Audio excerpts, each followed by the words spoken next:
Oke baik, assalamualaikum warahmatullahi wabarakatuh teman-teman. Terima kasih telah mengklik video ini dan selamat datang di Teman Cerita Channel. Apa kabar teman-teman semua? Semoga teman-teman semua dalam keadaan yang sehat walafiat. Dan untuk teman-teman yang baru datang di channel ini atau baru bergabung di channel ini, aku ucapin selamat datang.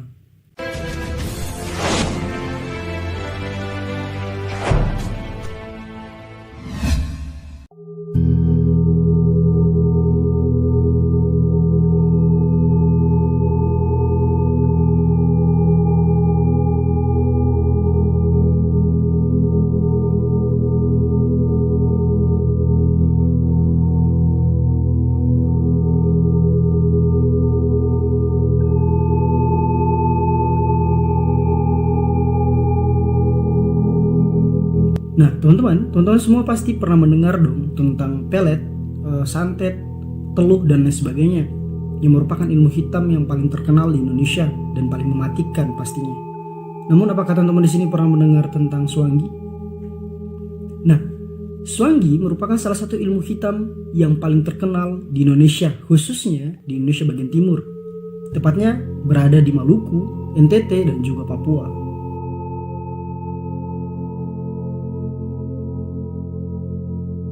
Namun mungkin banyak orang di antara teman-teman semua yang menonton video ini pasti belum familiar dengan kata Swangi. Untuk itu kali ini kita akan membahas tentang ilmu hitam yang paling mematikan dari Indonesia bagian timur, yaitu Swangi.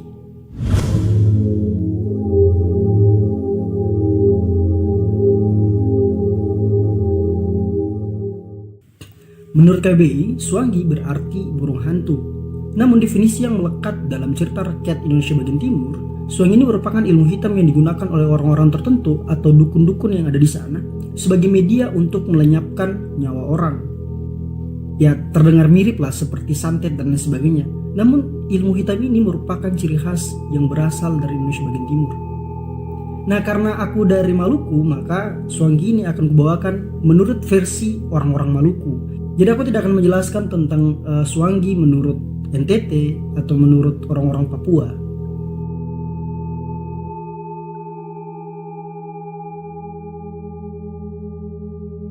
Orang-orang Maluku sendiri jika mendengar kata Swangi itu mereka sangat takut terhadap kata ini ya. Karena ilmu Swangi ini itu dikenal oleh masyarakat Maluku sebagai ilmu hitam yang paling mematikan.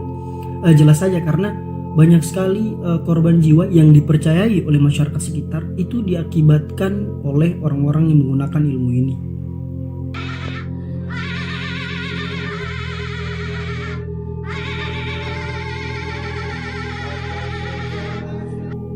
Jadi masyarakat Maluku ini percaya bahwa jika ada orang-orang yang meninggalnya tidak wajar atau tiba-tiba meninggal dan lain sebagainya, itu pasti diakibatkan oleh orang-orang yang punya ilmu hitam atau orang-orang yang mempelajari ilmu Swangi ini. Nah, terus bagaimana caranya orang-orang yang dituduh sebagai praktisi ilmu hitam ini itu mendapatkan ilmu Swangi?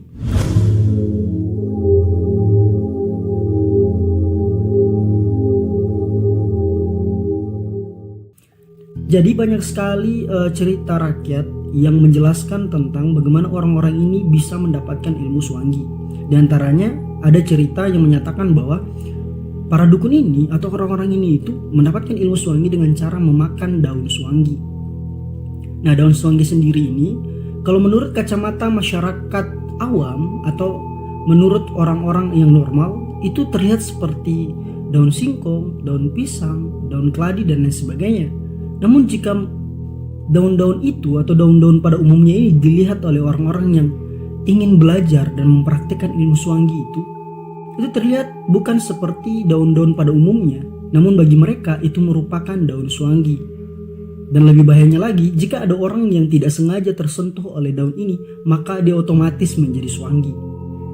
Ada juga dengan cara lain untuk memperoleh ilmu Swangi ini, itu dengan cara berguru tentunya kepada orang-orang atau dukun-dukun yang mempelajari atau yang menganut ilmu Swangi ini. Terus bagaimana caranya dukun-dukun ini atau orang-orang ini itu melakukan praktek ilmu hitam ini untuk menghabisi korbannya?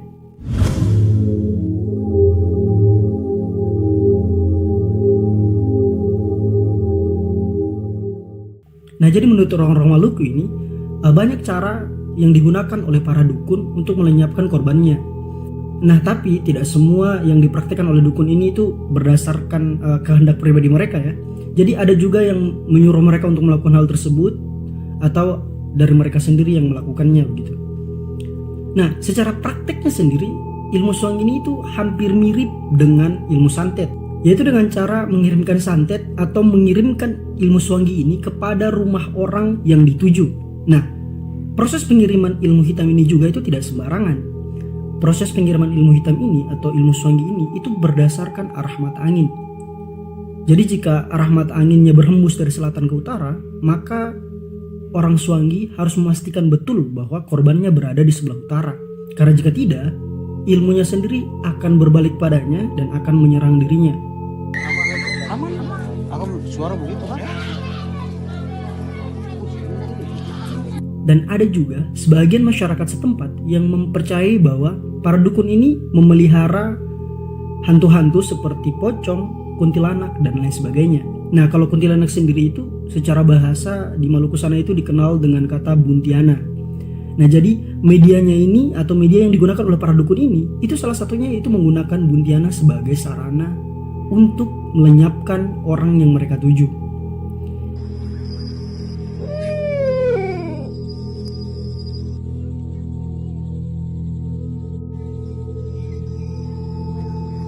Banyak sekali cerita yang beredar di Maluku terkait dengan buntiana ini atau kuntilanak ini.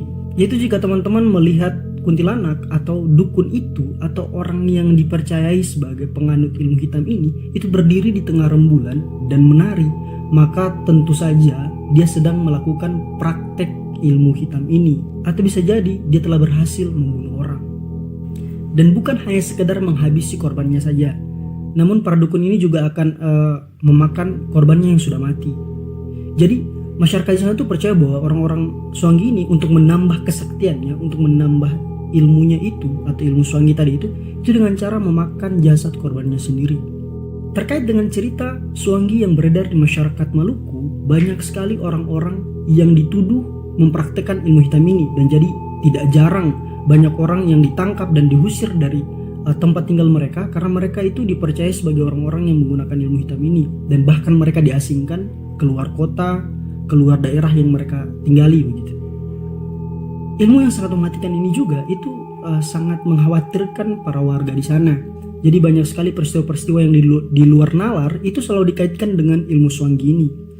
Jadi coba bayangkan kalau misalnya ada salah satu keluarga kita yang meninggal begitu ya, itu mereka bisa berubah menjadi hewan tertentu seperti anjing, babi, dan lain sebagainya, kemudian melewati kuburan para korban ini atau para mayat-mayat ini, kemudian memakan daging mereka. Ya, hal ini dipercaya sebagai salah satu cara untuk menambah ilmu mereka atau ilmu orang-orang suanggi ini gitu.